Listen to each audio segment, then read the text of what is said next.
No ar, Pode no Altar. Casamentos, bodas, celebração, entrevistas, dicas, curiosidades e tendências. Pode no Altar. Apresentação, Marlene de Paula e Carlinhos Paes. Pode no Altar.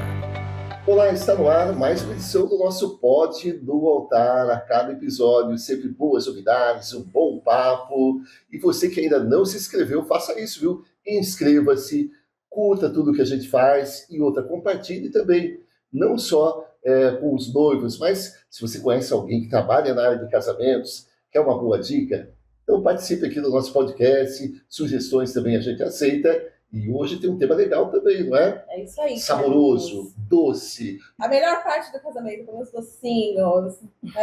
E que docinhos, hein? Hoje nós trouxemos aqui a Liliane, que é da Caramelle Cakes. Ela é confeiteira, especialista aí em doces, bolo. Pessoal que é vegano, que é intolerante à lactose. Enfim, a gente vai bater um papo super gostoso hoje aqui. Seja bem-vinda aí ao nosso podcast. Obrigada, Marlene. Obrigada, Carlinhos. Foi um prazer para mim estar aqui hoje com vocês. Não deu para a gente fazer antes, mas eu estou muito, muito lisonjeada de vocês terem convidado. Queria agradecer já os docinhos aqui, gente. Olha só. Isso aqui é um pouquinho das delícias, né? Que a Caramelle produz, Caramelle Cakes. Conta pra gente como que começou a sua história com os doces. Em 2008... a gente trabalhava, eu e meu marido, a gente sempre trabalhou junto. E a gente trabalhava no setor de telefonia em São Paulo, né, com clientes jurídicos, e era um setor terceirizado das operadoras, né, eles tinham esse setor, mas era terceirizado. E estavam migrando, eles estavam fazendo migração de setor, automatizando algumas coisas. Então a gente percebeu ali que logo a gente precisava, né, tomar uma atitude para mudar de carreira. A gente já era turista aqui no litoral, aqui em Caraguá, e sempre quando nós vínhamos para cá, a gente via essa necessidade de ter uma doceria, de ter uma confeitaria, de ter uma padaria, embora a gente não sabia fazer nem a gelatina naquela época, mas a gente sempre comentava, né? E acabou que convergeu tudo ali naquele momento para mudarmos para cá. A gente pediu as contas do trabalho, juntamos todos os nossos recursos e conseguimos um sócio para investir no nosso negócio aqui. Quando a gente mudou para cá, montamos uma doceria. Esse sócio, ele ficaria responsável, era parte dele, né? Ficar responsável pela produção. A nossa meta, né, nossa função seria fazer vendas, porque era a nossa parte ali, nossa experiência profissional era comercial. E era uma ideia super legal, a gente queria atender restaurante, queria atender pousada, com congelados. A gente fez uma análise de todos os produtos, e naquela época os congelados era assim, o perfeito, não ia ter perdas iniciais. Então a gente fez todo um planejamento para poder trabalhar com isso. Alugamos o ponto, fizemos um investimento no maquinário, reformamos e inauguramos. No início foi tudo bem legal, assim, o pessoal ficou bem surpreso. Não tinha doceria aqui em Caraguá, eu acredito que só tinha no centro uma doceria que já é antiga, né, tem até hoje. Então foi uma novidade, assim, foi muito legal. Mas começou os contratempos, né? A pessoa que iria fazer essa produção tinha um outro emprego e ela não conseguia conciliar os trabalhos dela. E a gente sabe hoje em dia que realmente isso não iria dar certo, né? Sim. E foi uma coisa que a gente não percebeu lá atrás, porque a produção da confeitaria ela demanda muito tempo. A vitrine ficando vazia, a gente não tinha o que vender. Não tinha o que vender. E as pessoas passavam de manhã para ir para o trabalho, tem tal coisa, não tinha. Cafezinho a gente servia. Não tinha. Voltava a pessoa à tarde, saiu tal coisa? Não saiu. E assim foi se seguindo. As semanas foram passando e a gente foi sentindo no bolso. Esse imprevisto, ele foi comendo ali, foi consumindo todos os nossos recursos. Às vezes, essa pessoa conseguia encher a vitrine. Aí era aquela alegria, né? A gente vendia e tentava manter e fazer reposição, não conseguia, porque eu não sabia fazer nada, nem gelatina, nem bolinho de saquinho, nem nada, zero. Meu marido também não. Meus filhos já estavam numa situação que passavam a noite com a gente na doceria, dormiam embaixo da mesa, a gente colocava um colchadinho para eles embaixo da mesa, para a gente pelo menos fazer o que conseguia fazer, que era mousse de limão, coisinha simples para pôr para vender. Os nossos recursos pessoais já estavam na berlinda para cobrir custos da doceria. Aí foi aí que eu falei, não, eu preciso fazer alguma coisa, eu preciso fazer alguma coisa. E aí, minha bisavó, ela sempre ensinou muito assim para mim, eu lembro, eu passei um período da minha infância morando com ela, e ela sempre falou o seguinte, você precisa aprender a fazer tudo que você puder. Tudo que você puder, você tem que aprender, porque a vida, ela muda. A vida da gente muda. Eu lembro dela falando isso. E você precisa enfrentar, e se uma pessoa sabe fazer, você também pode aprender. Ela sempre falava isso. E eu não sei, naquela época esse pensamento sempre vinha na minha cabeça. E aí eu decidi que eu ia fazer alguma coisa. Eu não sabia receita, não entendia sobre ingredientes nenhum. Há um tempo atrás, na minha adolescência, eu trabalhei na Moca. Na Moca eu passava sempre pela fábrica da União, da Açúcar União. Eu lembro daquele cheiro de café, né, que fica ali no bairro, aquele cheiro de café, de açúcar e tudo. E eu não sei por que, em algum momento, eu lembrei que o Açúcar União tinha um laboratório, né, 15 anos atrás, não sei se eles têm ainda, um laboratório de culinária. Eles tinham os culinaristas que faziam as receitas e testavam as receitas e faziam aqueles livros, tanto que hoje em dia tem livros de 100 anos, né, do Açúcar União. E eu lembrei disso, e aí eu entrei no site deles e descobri que tinha uma gama de receitas do Açúcar União. E daí eu fui estudando aquilo, fui estudando os ingredientes, para que funcionava cada coisa, a combinação de cada coisa. Selecionei algumas receitas que eu achei que eram comerciáveis, né, para poder vender, que não é toda receita ambrosia, por exemplo, não é uma receita, tem muitas receitas, tem muitas receitas do Açúcar União que é ambrosia, mas isso não ia vender na doceria. Selecionei algumas receitas e fui fazer teste. E usando o estoque da doceria mesmo, fazendo o teste, queimando e cruando o doce, e tudo dando errado, assim, zero, não dava certo. Até que eu fui indo, fui pegando a manha das coisas.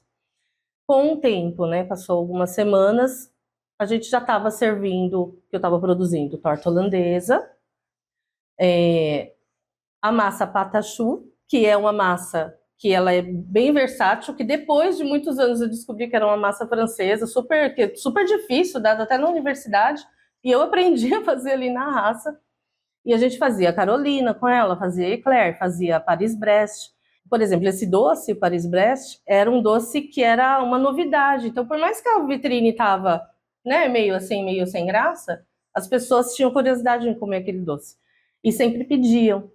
E isso também ajudou a manter um pouco o nível de doce, né, de diferencial ali da vitrine, não era uma coisa bem comum. E tinha algo diferente. Tinha algo diferente, olha que legal, né? E as pessoas sempre perguntavam, que massa é essa? Eu explicava, né, eu explicava tudo o que eu sabia ali na hora, e vendia. Mas passou algumas semanas e não deu certo, não consegui, né, foi tarde demais, assim, vamos dizer assim, para poder manter a doceria de pé, e custear tudo que a gente já tinha acumulado. Então a gente precisou fechar. E foi uma dor no coração, porque foi nosso investimento. Porque o empreendedorismo, ele não é só você ir lá e montar e abrir uma porta e fazer uma coisa. Você precisa ter da precificação, você precisa dominar o que você está fazendo, não adianta você fazer só o brigadeiro e, né, ainda tem as outras coisas. Além das tributações, tem tudo isso que naquela época impactou e que a gente, muito leigo, não tinha conhecimento, não tinha ideia, e também a outra pessoa também não tinha essa noção, então ficou por muitos anos aquela coisa, foi culpa de um, foi culpa de outro. Aí a gente fechou, pouco antes de fechar a doceria, já estávamos servindo bolos de festa. Já tinha uma massa lá que era super cobiçada, que era uma massa era um bolo Floresta Negra, que ele era com chocolate amargo mesmo, então intercalava com o doce, ficava muito bom, e ele era super fácil de montar, e eu consegui aprender a fazer esse bolo. E tinha um outro bolo de abacaxi e de pêssego, porque o abacaxi e o pêssego não muda muita coisa, só muda a fruta. Então a gente sempre tinha esses bolos, e as pessoas começaram a pedir para festa, mas era aquela decoração assim bem simples, Sim. não tinha nada demais. Fechamos, começamos a vender nosso material, nosso equipamento, tudo novo, tudo lindo, forno, tudo novo, lindo, a gente começou a vender, infelizmente. E aí eu decidi voltar. Falei, não, vou voltar para São Paulo, vou voltar para minha área, ainda não migrou totalmente, então vou voltar, que ainda dá tempo até eu me estabilizar de novo, né? Eu e o meu marido. E só que para voltar eu precisava me restabelecer financeiramente de novo, né? E aí a gente começou a fazer marmitex. Uma coisa era, eu sabia que era boa, que era a minha comida. Minha comida era simples, mas eu fazia o marmitex. E aí a gente começou a fazer marmitex, ele começou a oferecer nas pousadas, e ficou assim, mais ou menos um ano a gente fazendo marmitex. Nesse meio tempo, não sei como ainda, acho que foi Deus, não sei. E começaram pessoas a bater em casa, bater palma, perguntando: você era a moça que fazia o bolo lá na doceria? Eu comprei com você ano passado, comprei com você uns meses atrás. E essas pessoas foram me incentivando, elas não sabem, mas elas foram, eu sei quem são, foram me incentivando a voltar, porque eu estava prestes a me separar totalmente, né, desse ramo. Não era meu ramo, eu não sabia nada, eu só aprendi ali na raça. Eu tinha algumas coisas ainda, eu ainda tinha as formas, tinha batedeira, tinha bicos de confeitar, ainda tinha algumas coisas, e aí eu usava esse material que tinha sobrado ainda para poder fazer esses pedidos. Só que foram aumentando os pedidos. E de repente, os bolos, não sei como, dado o momento, os bolos, eles passaram a cobrir praticamente a nossa renda, além do marmitex, a ponto de não sobrar tempo para o marmitex. Olha só. E aí a gente parou de fazer o marmitex. Paramos. Nesse mesmo período, eu comecei a receber orçamento de casamento. Na Mansão Capricórnio era o lugar que bombava naquela época, que mais fazia casamento. Indicavam o nosso serviço para as noivas. E elas começaram a procurar a gente, batendo palma mesmo na porta de casa e perguntando. E eu morria de medo, né? Eu morria de medo, não queria pegar casamento, porque eu sabia, já que um bolo já demorava o dia inteiro para poder fazer um bolo de 2 quilos. Hoje em dia a gente faz super rápido, mas antes era o dia inteiro, dias, fazendo as coisas. Então eu morria de medo de assumir uma responsabilidade assim. E teve também, nesse intervalo, um orçamento de festa debutante, mas a mãe queria um bolo de 3 andares, com um bonequinho em cima, todo de pasta americana. Eu nem sabia o que era pasta americana, eu lembro que eu passava horas no computador pesquisando o que era, e não tinha. Aqui em Caraguá não tinha esse tipo de material. Em São Paulo tinha algumas lojas, mas eu teria que ir lá comprar, porque também era difícil essa questão naquela época, 15 anos atrás.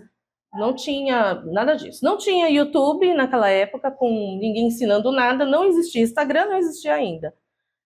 TikTok também não existia ainda. Então a gente era na raça mesmo ali. E aí eu decidi, eu falei, não. Se for para mim fazer isso profissionalmente, se as pessoas estão procurando o meu trabalho, eu vou me especializar.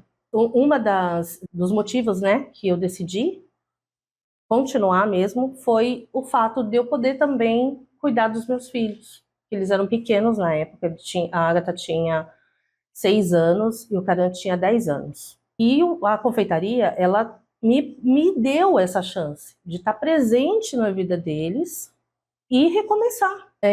Fui me especializar, fui buscar curso, fui buscar onde que eu ia fazer, o mais perto era em São José dos Campos, tinha que ir 3 vezes por semana. E aí eu falei, não, tá tudo aqui, eu vou. Graças a Deus consegui finalizar o curso, era um curso avançado de pasta americana, e esse curso ele me colocou no caminho. Graças a Deus teve muitas pessoas, eu tive chefes assim maravilhosos, me ensinaram coisas assim para a vida. E depois disso eu fiz chocolateria, fiz doces finos, cupcakes.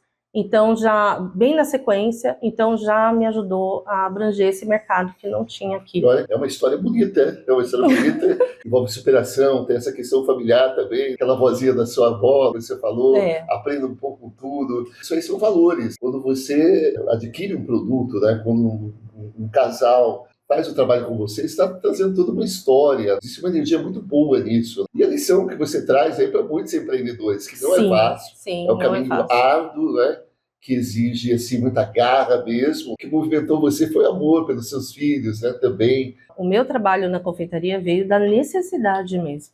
Veio de uma necessidade que eu precisava me agarrar ali em alguma coisa e tudo foi me dado. Hoje em dia eu analiso de uma forma mais assim, espiritual. Eu acho que tudo foi colocado no momento certo, na hora certa e graças a Deus eu tive o esclarecimento de aceitar e seguir meu caminho, né? O que mais te encanta, assim, nesse universo de festas, de celebrações? Você tem alguma preferência de fazer para casamento, aniversário? Como que é?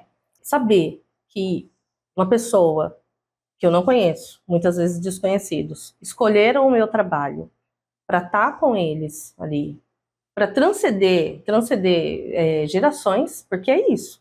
Né? Quando a gente faz um trabalho de confeitaria, nas fotos vai ficar ali registrado para mostrar para os filhos, para os netos. Então isso para mim é muito importante, é o que mais me encanta. Saber que o nosso trabalho não é somente ali no dia ou dias antes. É um trabalho que vai ficar na memória das pessoas, isso me encanta. Bacana. Vou fazer isso para sempre. E hoje você envolve toda a família? Sim, no processo? Todo mundo que bobeou tá fazendo doce.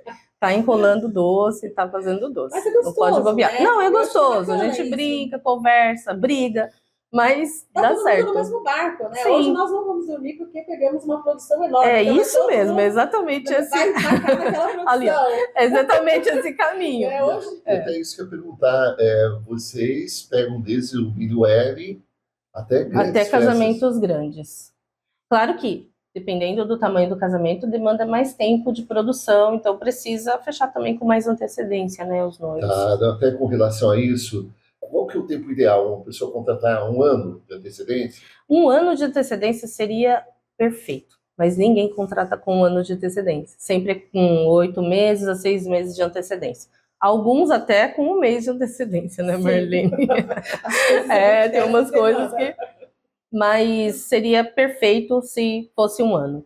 Mesmo assim, dentro desse período que geralmente contratam, a gente consegue fazer uma produção bem bacana. Então como funciona esse processo de criação do bolo, medo e dos doces? Primeiro a gente faz uma entrevista com os noivos para tentar entender o que eles querem, né? Porque nem todos os noivos que casam na praia, eles querem algo praiano. É impressionante, mas a maioria dos noivos, eles não querem nada temático, né? Então a gente precisa entender isso, o que eles querem. Eles querem um tema floral, os doces mais florais, os doces com mais frutas.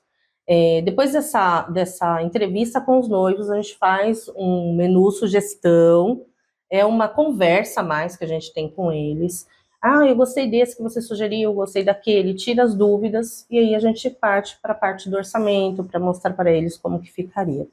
A gente sabe que, dependendo da temperatura local, se tem uma refrigeração ou não, na praia a gente tem o ar livre, então vocês têm essa conversa, esse tipo de doce não fica legal, acho que é melhor esse... Você abrange isso também? Dá essa opinião? Sim, Marlene, a gente precisa fazer isso, né? Porque os noivos vão casar no verão, aqui, no verão de Caraguá. Não vai doce de chocolate, não vai dar certo. Até um dado momento, chegar ali, colocar na mesa, a gente garante. Mas às vezes o ambiente nem sempre está suficientemente refrigerado para manter aquele doce bonito daquele jeito. E depois o registro das fotos é que os noivos vão ficar decepcionados. Então a gente prefere falar, muitos não aderem à sugestão. Não. Eles querem aquele de chocolate e vai aquele de chocolate. Mas a gente fala, né? Olha, depois, quando for fazer o registro das fotos, vai estar diferente, o doce pode ter caído o enfeitinho, pode ter derretido, porque doce é chocolate puro, não tem essa capacidade de aguentar. Mas a gente faz essa sugestão sim. O bolo ficar exposto durante até 8 horas, né, que fica até cortar o bolo, isso precisa ser levado em consideração. Tá, Sim, e até né? em relação a isso, quanto tempo antes da festa vocês começam os preparativos? 24 horas? Tudo depende do tipo de doce? Não, a gente começa de 10 a 15 dias antes, um 10 a evento. 15 dias. Eu acho que a confeitaria, além da assessoria, que começa com mais tempo de antecedência um evento. Porque não tem como. Cada doce leva 9 processos, 6 a 9 processos. Então, por exemplo, o coco. O coco é o doce que mais a gente tem processo. Então, a noiva contratou 50 cocos, por exemplo. Esse coco vai passar 9 vezes, 50 vezes por nós. Então, uma hora você risca ele, outra hora você cola os 50 depois. E isso leva muito tempo, leva em torno de 6 a 7 horas, 50 cocos. Então, a gente precisa começar as bases com antecedência para dar tempo de fazer a montagem. Então, a gente começa primeiro com o que tem mais tempo de prateleira, né? Que a gente fala tempo de validade. Que seria os chocolates, que eles têm 60 dias de validade. Então, a gente pode até fazer 60 dias antes, se tiver como armazenar. Mas a gente começa com 10 a 15 dias antes, para ir fazendo aos poucos também, porque também tinha outros eventos, né? 60 dias antes, então não tem como. Só, né? Aí precisa armazenar, então não tem espaço para armazenar, a gente vai fazendo conforme for vindo os eventos.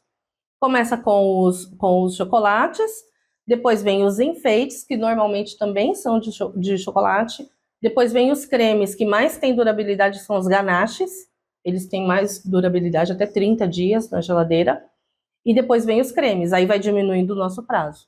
2 dias antes do evento tá tudo pronto e depois é 2 dias para montagem, exceto pelo bolo. O bolo, ele é montado somente um dia antes do evento. E no dia do evento a gente faz a cobertura, se for cremosa. Por isso, não vamos encomendar docinhos 30 dias antes, porque mata a doceria e a assessora também.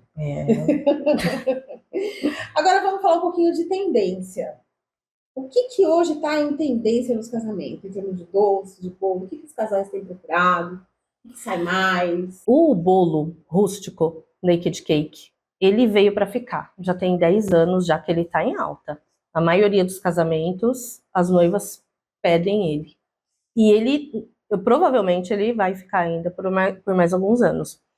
Esse bolo é o primeiro tipo de bolo que mais as noivas procuram. Então, apesar de ter outros tipos de tendência, com decorações de arroz, de folha de arroz, esse tipo de bolo é o que mais é pedido. Então, nos termos de bolo, é o naked cake, semi-naked, bolo rústico. Esses bolos não saem de moda e eu acredito que não vai sair de moda. Agora, os doces, são os doces frutados, que são os doces com formatinho de fruta, né? A gente tem um catálogo que a gente está desenvolvendo. Por enquanto, a gente tem 3 tipos de doces com formatinho de fruta, que é o maracujá, o coco e o cacau. Vamos lançar mais frutinhas daqui para o final do ano. E mundialmente, eu brinco às vezes que parece que os confeiteiros no mundo, eles têm um pensamento assim meio que ligado um no outro, né? Não sei, tem alguma coisa interligada. Porque é impressionante, assim, todos os lugares, no mundo inteiro, eu sigo gente de tudo quanto é de lugar. Eles estão focando em doces com frutas. O formato sempre é da fruta. Então, é isso que está em alta hoje em dia, doces em formatos de fruta. A gente tem observado mesmo. Por falar nisso, tem os doces que são tradicionais, né? E tem aquelas que você acaba entrando num processo criativo ali também, não é? Sim. Queria que você falasse um pouquinho sobre isso. Os doces tradicionais, os doces clássicos, né, você fala, sim, são doces que a gente precisa ter no catálogo, porque são doces afetivos, né, doces que as noivas pedem por causa da família. Geralmente, quando a gente está fechando com uma noiva, sempre tem a intervenção da mãe, da sogra, e esses doces agradam elas também, elas querem também trazer esses doces. A gente trabalha também com essa parte da decisão, né, da influência que tem na decisão das noivas e dos noivos em relação às mães, e às sogras, e às tias. Então, a gente trabalha também com isso. Na degustação, é só o casal, é isso? Quando vocês realizam as degustações? Não. A pessoa pode trazer alguém para decidir, 1 ou 2 pessoas para decidir, ajudar eles, né, a decidir o menu. Sim, e aí entra também essa questão de intolerância, né? Isso é com assessoria, aproveitando a maneira aqui, é com assessoria que já passa para você, os noivos já passam, olha, mas tem ali meia dúzia que tem problema com lactose.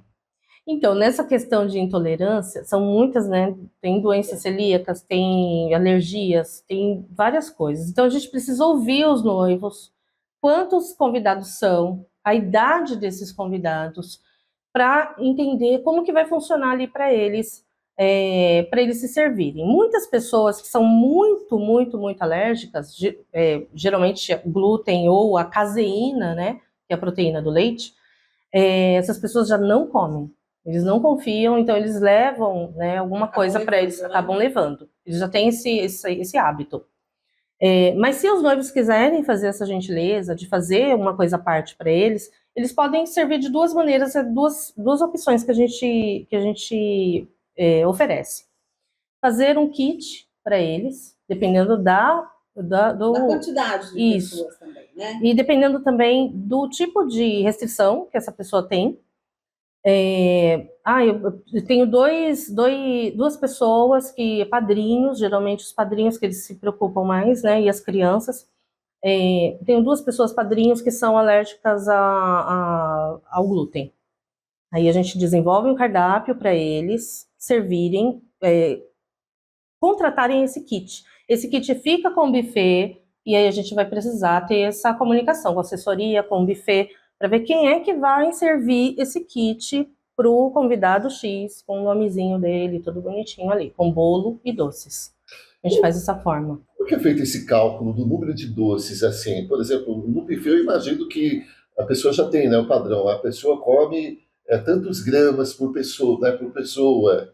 No doce, como que funciona isso? No doce funciona da mesma forma. A gente tem uma referência de porção, que é de 200 a 250 gramas de porção de doce que um convidado come na festa, levando em consideração que em casa, quando a gente come uma sobremesa, a pessoa vai comer menos, né? Vai comer menos doce. Você come uma sobremesa, você vai comer ali 100 a 120 gramas de doce. Mas a festa, ela tem uma durabilidade, né, grande, vai ficar ali entre 4 horas, come uma coisinha, bebe alguma coisa. E a pessoa gasta muita energia, né, com dança, passeando e tudo. Então ela come de 200 a 250 gramas de doce. Então a gente pega essa quantidade, essa porção, e divide pela porção dos doces. Como os nossos doces são doces maiores, a gente faz a sugestão de 7 doces por convidado. 7 doces dentro dessa porção. Tá. Existe algum doce que você, algum doce, algum sabor que você gosta mais de fazer, que você curte fazer? Eu gosto de fazer os doces frutados, né? Que são os doces com formatinho de fruta e os doces frutados também. Eu acho que é muito, muito bacana as combinações, as criações que dá para fazer ali dentro desses recheios, texturas. Fica bem bacana. Você faz todos os tipos de doce de um evento? Sim, Marlene. Eu tenho que, às vezes, enxugar um pouco o meu catálogo, porque a gente faz de tudo. De tudo, tudo, tudo, tudo. Mas às vezes precisa direcionar um pouco, né? Então a gente dá uma enxugada, assim. E também eu aceito os desafios das noivas. Noivas vêm com os desafios, eu aceito, nossa, na hora já sei o que é para fazer. E também então, você trabalha com esse público mais seletivo, que são os que têm uma restrição, os veganos, os que têm aí essa particularidade, você também atende? Sim, atendemos. A única coisa é que a gente não tem a cozinha zero glúten. Sim. Para fazer uma produção de uma produção zero glúten, a pessoa não pode ter nada. É muito difícil, porque uma vez a gente fez para uma noiva e a gente teve que desinfetar a nossa cozinha durante 3 dias. Sim. A roupa precisa ser desinfetada, o cabelo precisa ser desinfetado, é tudo desinfetado. Então ali a gente se comprometeu, cumpriu, mas ali a gente viu que não dava para servir totalmente zero glúten. Então, quem tem uma intolerância leve, que não seja essa cruzada, que não seja essa da contaminação cruzada, aí a gente serve. Então a gente sempre passa isso para os noivos. Olha, minha cozinha não é zero glúten. Porque quem trabalha com isso precisa trabalhar praticamente só com isso. A gente teve no ano passado aí um casamento em que a noiva era celíaca. Então, toda a festa dela teve que ser zero glúten, não tinha como fazer uma parcela. Então, a cozinha do buffet a cozinha do espaço teve que ser higienizado, as roupas de todo mundo que trabalhou, tal. Então, não teve essa de ter nada com glúten. Tudo foi zero glúten. Então, é muito sério É isso, muito né? sério, Muito sério. é muito sério. A pessoa realmente ela pode vir até problemas sérios. Então, precisa ser bem cuidadoso. Agora tem uma parte do nosso podcast que são as histórias de bastidores, os perrengues que os fornecedores passam, né? Já aconteceu com você algum perrengue, assim, um imprevisto marcante, algum casamento que você possa contar aqui? Teve sim, eu vou contar para vocês. Teve um imprevisto que foi assim, doeu na alma, mas depois acabou que eu me conformei que ficou sem resposta, a gente até hoje não sabe por quê, porque teria que contratar um profissional, vou explicar para vocês entenderem. A gente pegou um casal muito bacana, felizes, assim, a gente estava muito feliz de fazer o casamento deles. Eles tinham uma energia assim maravilhosa, maravilhosa. E eles iriam casar no verão de fevereiro, né, aqui no Massaguaçu. E eles fizeram um pedido diferente. Normalmente, quando a gente trabalha com o bolo clássico, a gente trabalha com a pasta de açúcar. A nossa pasta de açúcar, a gente mesmo produz porque a nossa receita é adaptada para o litoral. Se usar uma pasta industrializada ou de outra marca, alguma coisa assim, ela não vai se adaptar, porque aqui tem muita umidade. A gente não percebe quando está morando aqui, mas tem muita umidade. E a maresia, ela pega de jeito, né?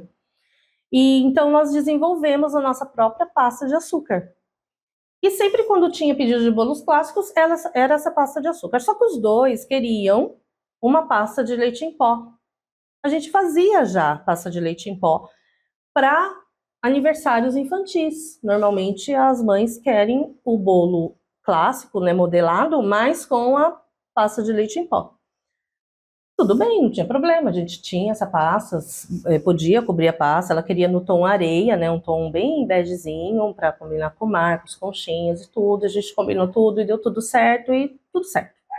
Fizemos a cobertura do bolo, levamos para o evento e fomos montar ali, né, alguma finalização das conchinhas, para não cair, a gente faz essa finalização ali na mesa. Chegando no espaço, essa mesa estava totalmente de frente para o sol. Não tinha cobertura nessa mesa, ela não tinha cobertura e tudo iria ficar ali do sol das duas da tarde. E aí a gente já se desesperou e chamamos a assessoria, né, na época, e a decoradora era a irmã dela. E a assessoria não era daqui também. E a gente explicou, olha, mas minha preocupação na hora eram os doces, não era o bolo. E o problema foi com o bolo, mais pra frente, né? E expliquei pra ela, falei, olha, os doces vão ficar no sol diretamente, né? A mesa era para estar embaixo do toldo, tinha o toldo com as mesas, mas se preocuparam com os convidados e não com a mesa do bolo. E a mesa estava ainda numa posição que nada iria impedir que o sol batesse nela até ele se pôr. Ele estava totalmente assim aberto e eu fiquei imaginando que o sol vai se pôr ali mais ou menos e vai ficar aqui. A mesa de luz não vai dar certo, vai, né? E aí a gente conversou, falou, ela não gostou, né? Geralmente quando a gente fala alguma coisa precisa alterar na decoração, o decorador não gosta. E foi o caso dela, ela não gostou, mas responsabilizamos ela. Olha, a gente está conversando, está falando para você, mas tudo bem, não tem problema. A gente vai fazer então a montagem da mesa, colocar os doces e fazer a montagem do bolo. Fizemos tudo o que era para fazer. Fotografei tudo certinho, bastante foto, né? E pronto. E ficou tudo lindo. Depois eu vi os vídeos da festa e passou o tempo, tudo bem. Quando foi? Isso foi num sábado, se eu não me engano, no domingo à tarde ou foi na segunda-feira, a noiva me manda mensagem.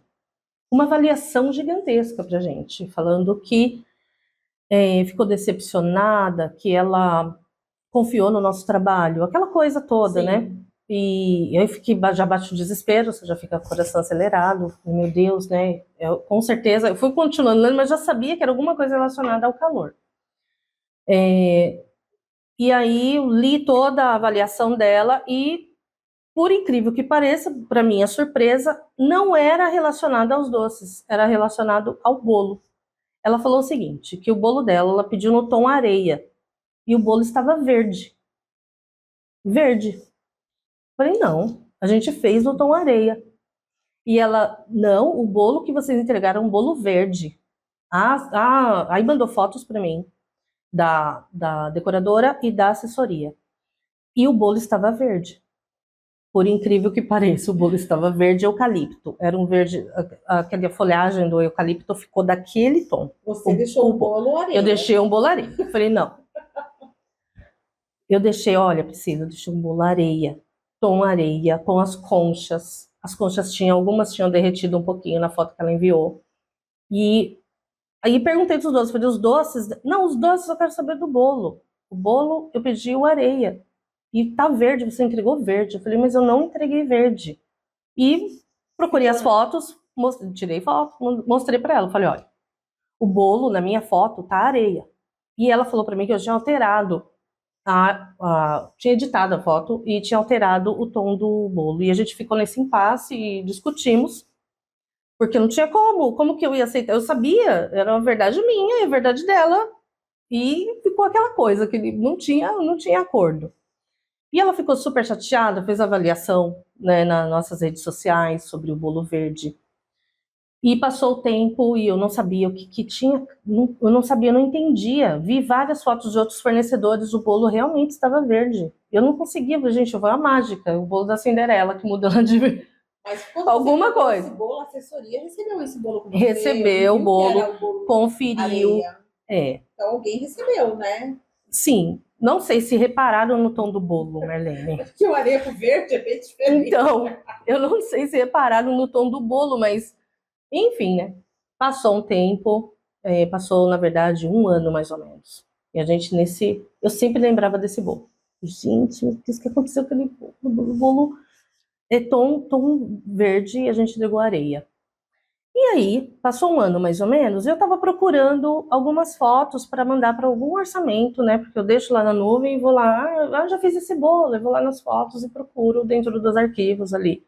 E encontrei, perto, né, das datas que eu tinha feito esse bolo, encontrei o casamento, né, do ano anterior. E aí na hora lembrei de novo, falei, cara, bolo verde, né? Fiz esse bolo areia e fiquei pensando, olhando as fotos. Encontrei uma das fotos e a foto era de lado, né? Eu tinha tirado a foto de lado da mesa. E essa foto, o ângulo, né, que ficou a foto, pegava o bolo estava aqui, o sol estava batendo de assim na mesa, né, então por trás do bolo, e os doces aqui. E eu estava desse lado, assim, tirando a foto do bolo. E eu percebi o seguinte na foto, dei um zoom bem grande, assim, eu percebi que o lado onde batia o sol, ele estava verde. E a parte da frente, onde eu tirei mais fotos, que eu estava preocupado com a mesa dos doces, ele estava areia. Então, qual que foi a minha...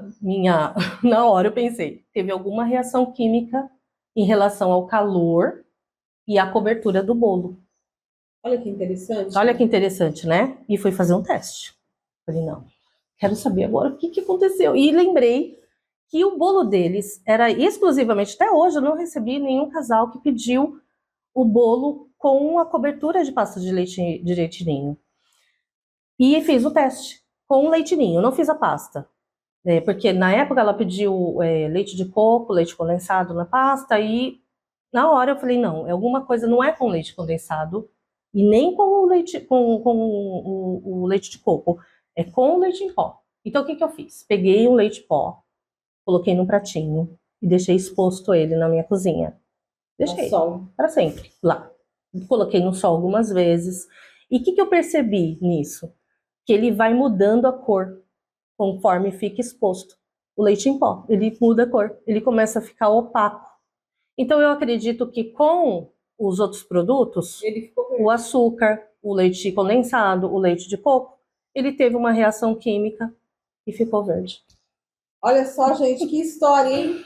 Pois todo mundo estava curioso. Eu estava aqui querendo saber o final dessa história para saber por que o bolaria era verde. Que conselho você dá para quem está começando aí nesse processo de escolha dos doces? Ouçam a confeiteira. Ouçam a confeiteira. Porque o que acontece? Muitos noivos chegam até nós e eles não têm noção nenhuma. Eu digo isso porque é impressionante, gente. A gente passa para eles a sugestão. É uma sugestão. 7 doces por convidado? É uma sugestão. 100 gramas de bolo por convidado? É uma sugestão. Tudo vai depender também do buffet, o que ele está oferecendo como sobremesa. Tudo é uma sugestão. Mas os noivos já bloquearem logo de início a sugestão do fornecedor dificulta muito a gente conversar com eles, entenderem o que eles querem, né? Então, primeiramente, o que eu falo, ouçam o que o profissional tem para dizer, pesquisem em outros lugares também, para ver se bate as informações, não sei. Pesquisem também a gramatura dos doces da confeitaria que você está contratando, porque depende também muito dos doces. O nosso coco, ele vale por 2 doces. Então, quando tem no cardápio o coco, a gente já sabe que vai sugerir 6 tipos de doce, e não 7, né? Então tem tudo isso, só que não é igual para todo mundo. Cada confeitaria trabalha com gramatura diferente. Então precisa escutar o que o profissional tem para falar. Para montar uma mesa de doces bacana. Já recebemos orçamento de festa de 100 convidados e a noiva bateu na tecla que queria 100 doces finos. E 100 bem casado. Então é 1 doce por pessoa. A gente sabe, Marlene, principalmente você que fica na festa, que quando dá o horário da mesa liberada, o pessoal vai servir na mesa. E vai mesmo. Coisa no buffet, mas a mesa do doce, ela é atacada. Ela é atacada. Tanto é que hoje a gente pede, né, para vocês, faz a caixinha dos noivos. Porque não vai sobrar. Salvar, pelo menos, né? Hoje a gente já até viu que você faz a caixinha dos noivos, dos pais dos noivos, né? Sim. Porque eles não conseguem comer na festa. Também. E realmente não sobra. Tem alguns casos que sobra? Tem, que é aqueles casos que os noivos encomendam bastante doce, fazem questão de ter, mas tem outros que falam, não quero muito, quero só um pouquinho para a mesa de doce. Mas a gente garante, né, que os noivos e os pais, pelo menos, vão comer depois, né? Sim, e às vezes o convidado tá dançando, tá passeando pelo espaço, tá na rua, tá em algum lugar, e ele não vai lá provar, ele não sabe a hora ali que vai liberar a mesa. E os outros acaba não sobrando. Então imagina 100 doces. Né, é bem complicado. Então, para mim, explicar para ela que isso era impossível, eu expliquei, né, e depois eu deixei, fica a critério também dos noivos, né. Qual doce que não pode faltar? São 4 grupos de doces. Os doces de chocolate, que leva brigadeiro, trufa belga, trufa francesa, com rum, com laranja. Depois tem os doces frutados, que são os doces que levam geleia, que são cachepôs geralmente, vasinhos, que levam geleia, levam frutinhas na decoração. Depois tem o grupo dos doces que são o astro da festa, que agora tá em alta os doces com formato de fruta. Mas são doces que os convidados vão se encantar. Os outros já é um pouco mais simples. E esses doces, eles são doces que o convidado vai memorizar e vai comentar. E também, né, que por último, o último grupo são os doces afetivos, que são os doces camafeu, damasco, olho de sogra. Então a pessoa experimentou 20 anos atrás, tô experimentando de novo, porque em festas de aniversário sempre são os mesmos docinhos, mas no casamento o convidado espera aquilo, porque um dia ele foi num casamento, experimentou um camafeu, então ele quer também voltar nesse passado, né?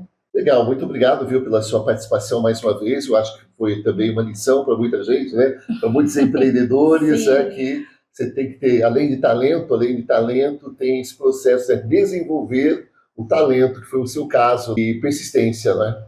Persistência é a minha palavra preferida. Até porque a gente tem aí uma concorrência, né? O mercado de doce está crescendo, então você tem que buscar desafios aí para se renovar, né? Se reinventar no mercado. Então, não adianta, você tem que estar estudando sempre. Eu vejo que você está sempre lá nos cursos. Sim, né? sempre. O último agora que eu fiz foi nutrição e dietética, que através disso eu consegui trazer os doces veganos, zero lactose. Explicar também, muitas mães vêm e muitas noivas também vêm perguntar sobre, mas é zero lactose, mas zero lactose ou é zero caseína? Às vezes nem o médico explica para ela que tem diferença as duas coisas. Então é bem legal também se atualizar, né, sempre. Legal, gente. Olha, muito obrigado a você também, você que acompanha sempre o nosso podcast. Espalhe para todo mundo e não esqueça de fazer a sua inscrição. É isso aí, gente. Não é apenas assistir. Inscreva-se no canal, acione o sininho, compartilhe com seus amigos, para que a gente possa trazer mais conteúdos para você. Lili, onde a gente acha a Caramelle? Quem quiser o seu contato? No Instagram, a gente está lá, caramelle.confeitaria, com 2 L's e no final, .confeitaria. Aqui em Caraguá, a gente está no Jardim Britânia, atendemos também presencial, né, no nosso ateliê, e é isso. É isso. É isso aí, muito obrigada pela sua presença. Nossa casa está aberta para você. Obrigada, Marlene. Bate-papos aí. Obrigada pela oportunidade, gente. Tchau, gente. Até a próxima, hein? Até a próxima. Você ouviu Pode no Altar. Casamentos, bodas, celebração, tudo o que você precisa saber sobre o dia mais importante de sua vida. Apresentação: Marlene de Paula e Carlinhos Paes. Pode no Altar.